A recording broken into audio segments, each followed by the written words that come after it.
had always known that my family favored my brother Daniel. It wasn't just in the way they spoke to him, praised him, or constantly highlighted his successes at every family gathering.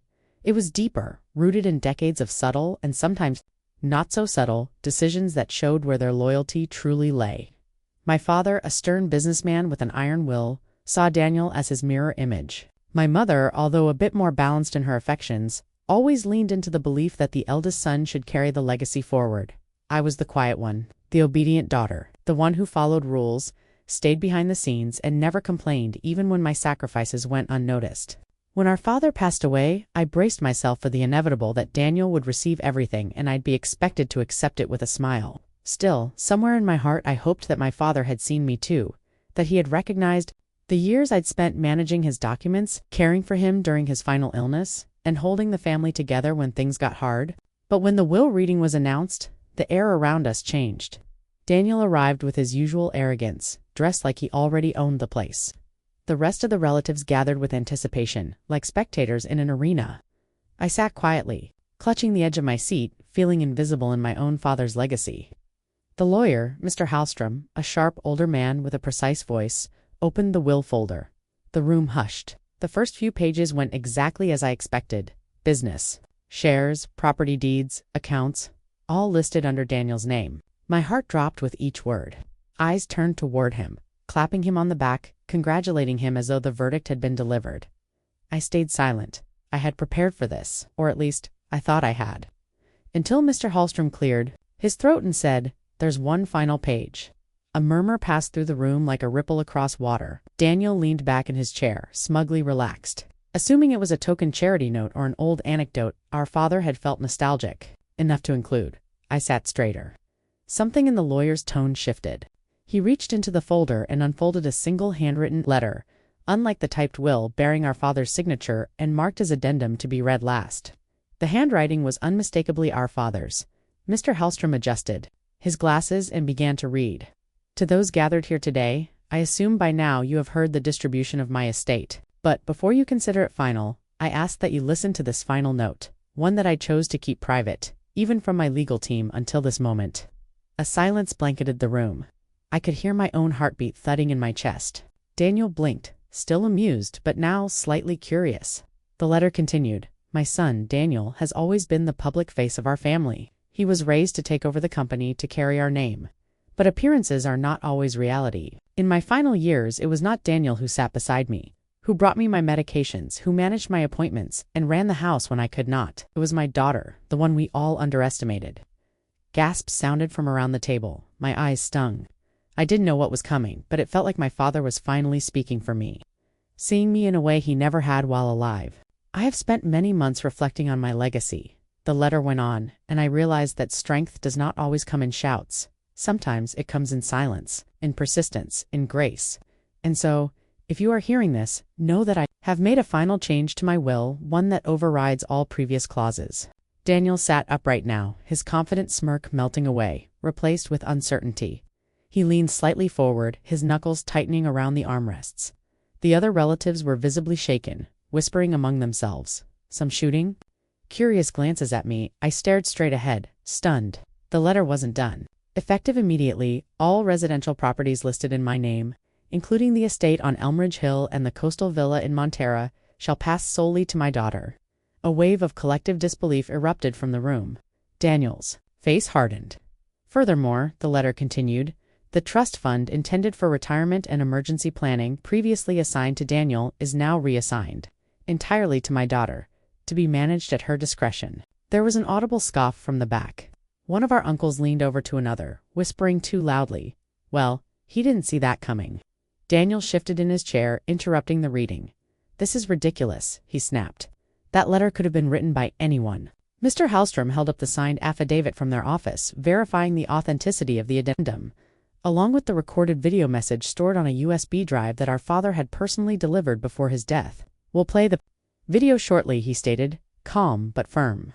"But let me finish the written statement." My father's words resumed.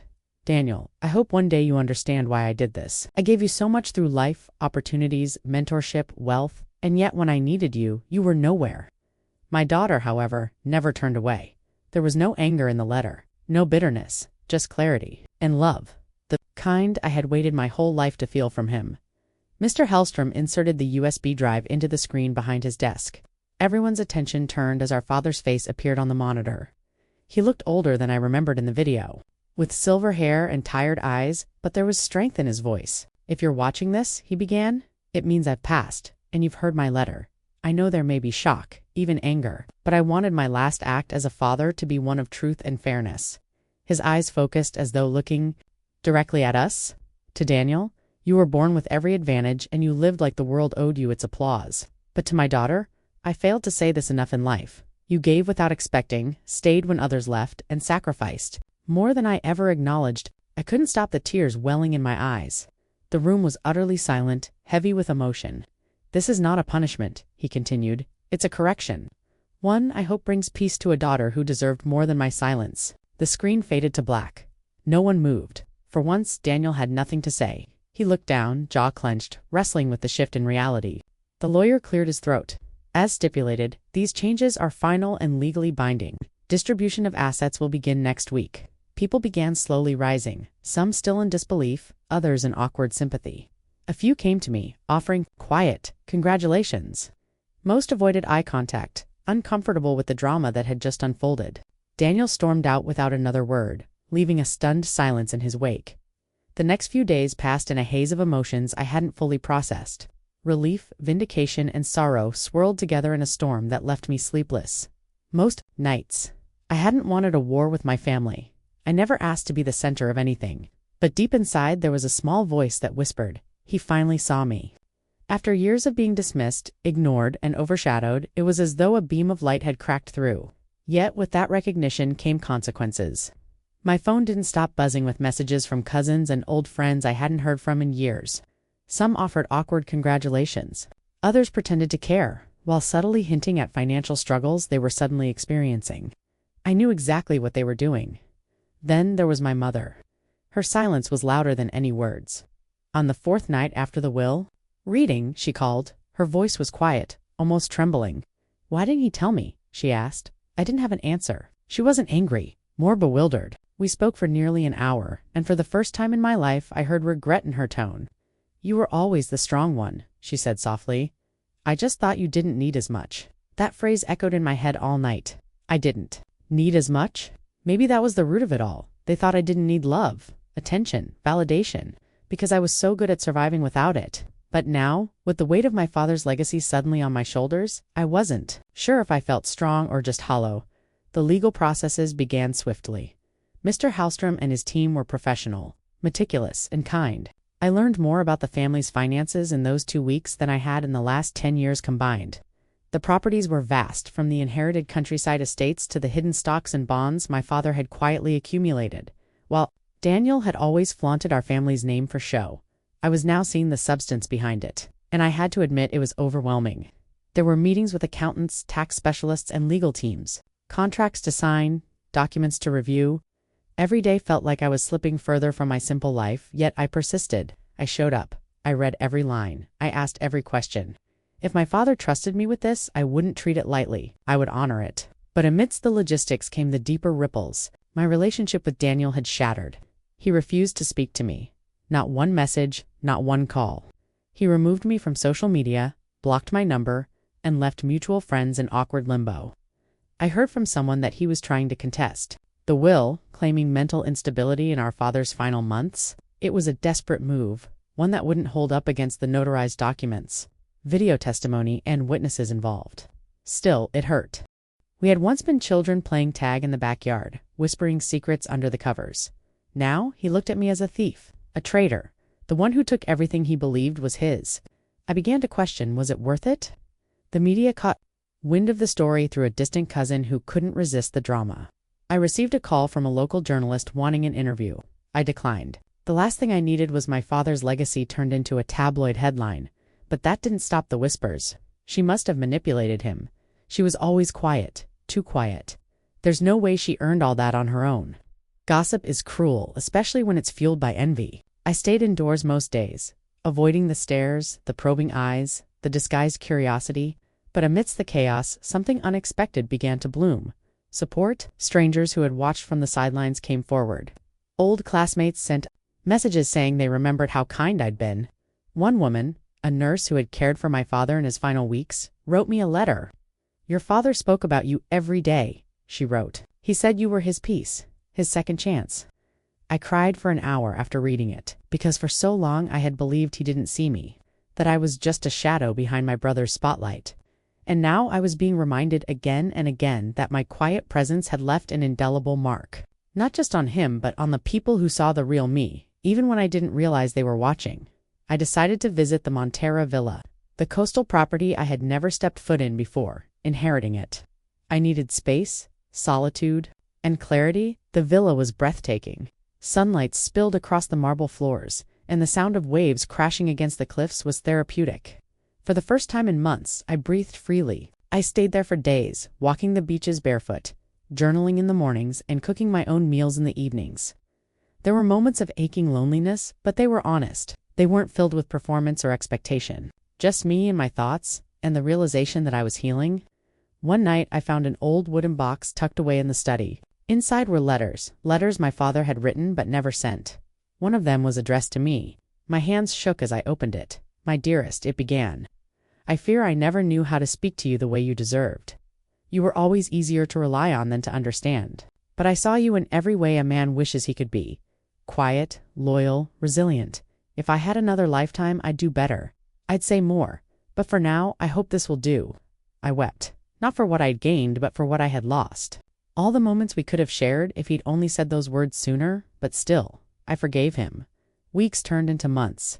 The dust slowly settled. I started using some of the inheritance to launch a foundation in my father's name, one that provided support to overlooked caregivers, especially daughters who sacrificed their lives for aging parents. It felt fitting, healing, a legacy, not just of wealth, but of meaning. Daniel stayed silent. I sent him a letter, a real one, handwritten, just like our father's. I told him I never wanted a war, that I hadn't known about the final page of the will, that I still remembered the summers we spent building forts in the attic. I invited him to the villa. No agenda, just peace. He never replied, but I didn't regret sending it. Sometimes, forgiveness is a door we open, even if the other person never walks through.